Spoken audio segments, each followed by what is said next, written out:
As promised, what we're going to be talking about during this presentation here is the scope of work that I put together for your nonprofit.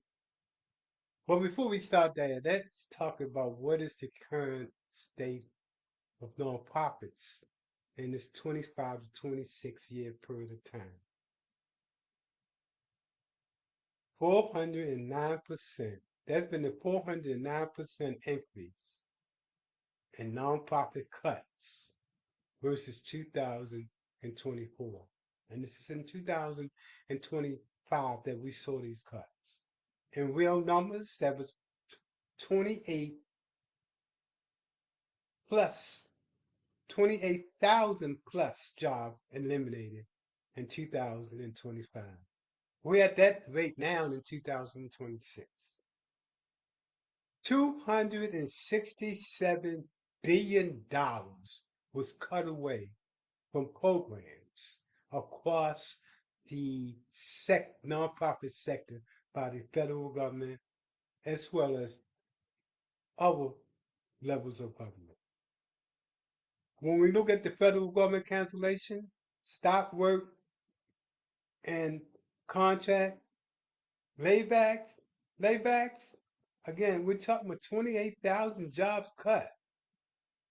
Government funding collapse. Government grants account for 42% of revenue for most nonprofits. Those numbers are gone.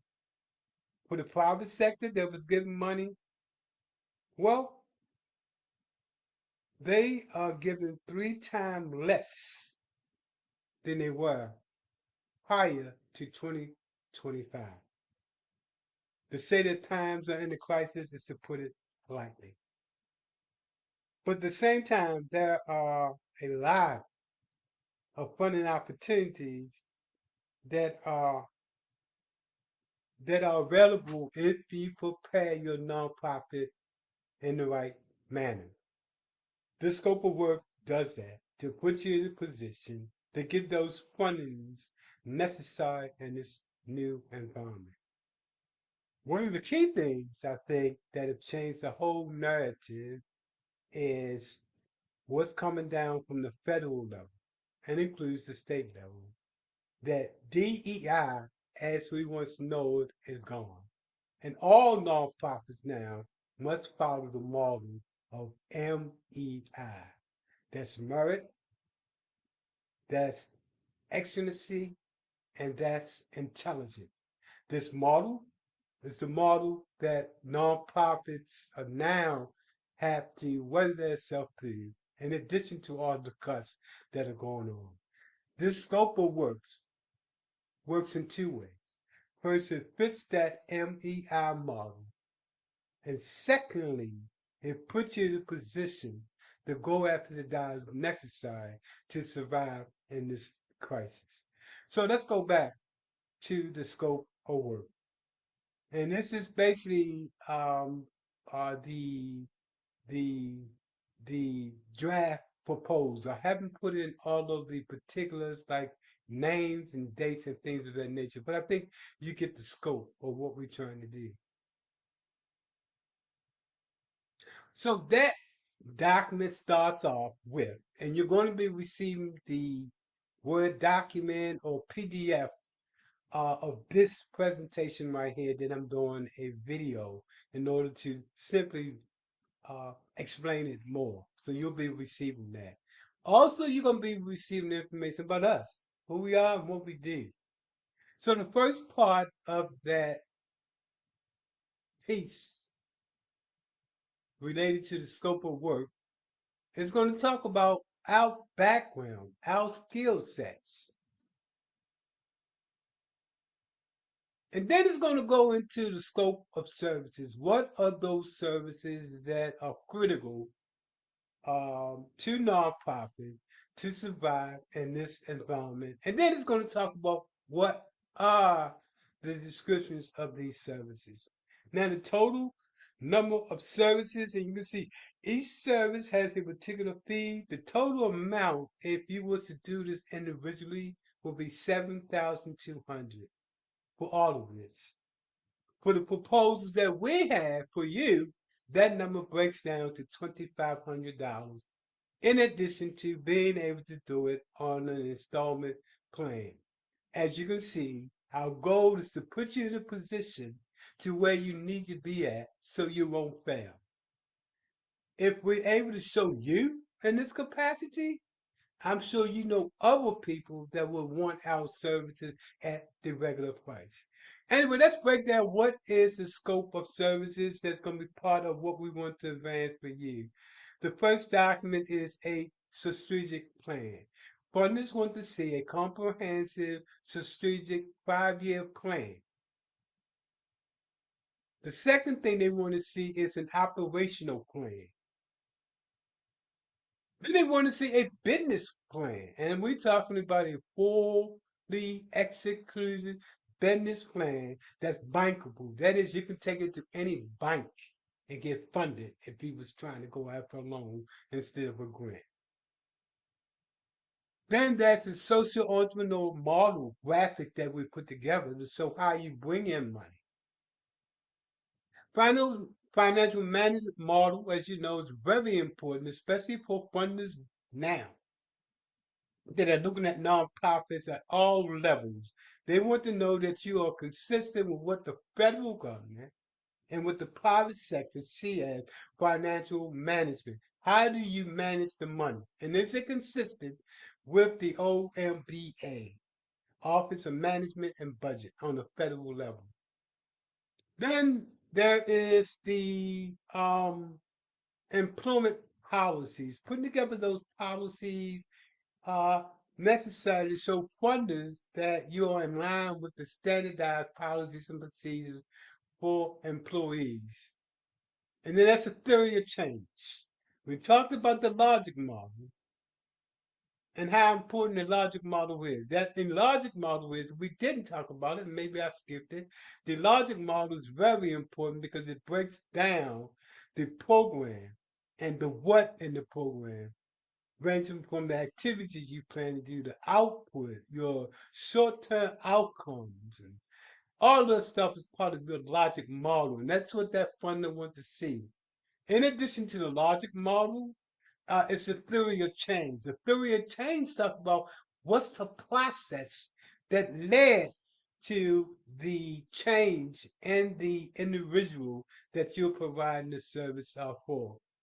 And then you have your board policies and training. And it's important that board of directors should be getting yearly training. Even if it's only one member of the board that's getting that training. One of the things that funders want to see is that that board is getting the training. And then we have program design. We're talking about program design. It's designing those programs that are best practice as well as data-driven programs and projects that funders look for when they begin to break that proposal piece by piece. And they want to see new approaches when it comes to programs and dealing with the subject matter that you're dealing with. That's what we do. We add that new approach. Organizational development is very key because we begin to look at your organization using what's known as a SWOT analyst. We're going to break down your organization looking at your strengths, your weaknesses, opportunities, and the threats. And part of the assessment is to look at, well, who else is doing what you're doing and the particular environment. Let's say within a 20-mile area. And how does your service differ from all of those that's out there that make you unique? So all of that's going to be part of that organizational development. So I think you get a feel now. We're talking about a very comprehensive, in-depth service that we want to provide to you. Then, of course, is grant preparation. That grant preparation is $900. For example, if you only wanted us to write a grant, that would be a starting price of $900. Keep in, keep in mind that without having these other tools that we talked about, the other items, organizational, business plan, your chances of getting at least a really good grant is reduced almost down to zero. But again, if the only thing you want from us is to prepare that grant, we can do that, and that's the price that we quote. However, and again, all of this will be $7,200. But as we said earlier, not for you. That price for you is $2,500. And that's a substantial reduction in what we would normally charge. But a couple of reasons why you receiving this price. Probably the most important thing is that you are returning clients. And the second thing is that I understand the implications that's coming down the pipeline for black nonprofits, and it doesn't look pretty. The number of nonprofits that are going to be cut this year because of the policies and that they putting down on what they want to see from nonprofits and all from all sectors of nonprofit, no matter what the subject matter is, it's going to be very competitive. So that's another reason why this price is at this $2,500 amount. So in addition to talking about the scope of service and the breakdown on that, the next section that we provide is a deliverable. What are our deliverables? Because you should know what the deliverables are after the end of the day. So as you can see, we give these deliverables. And then the next part of the agreement deals with project timeline. What's the project? What's the timeline on everything that we plan to do? And while this particular timeline that you're looking here is a 12-week timeline, we can reduce that period of time. But keep in mind, it's a lot of things that we are going to be putting together. You want to have all this ready prior to receiving that particular 501c3 status. Because it takes this long to put all this together instead of waiting for the official recognition of your 501c status. You want to work smart. You want to have that this right here under your belt, even before that comes in to play.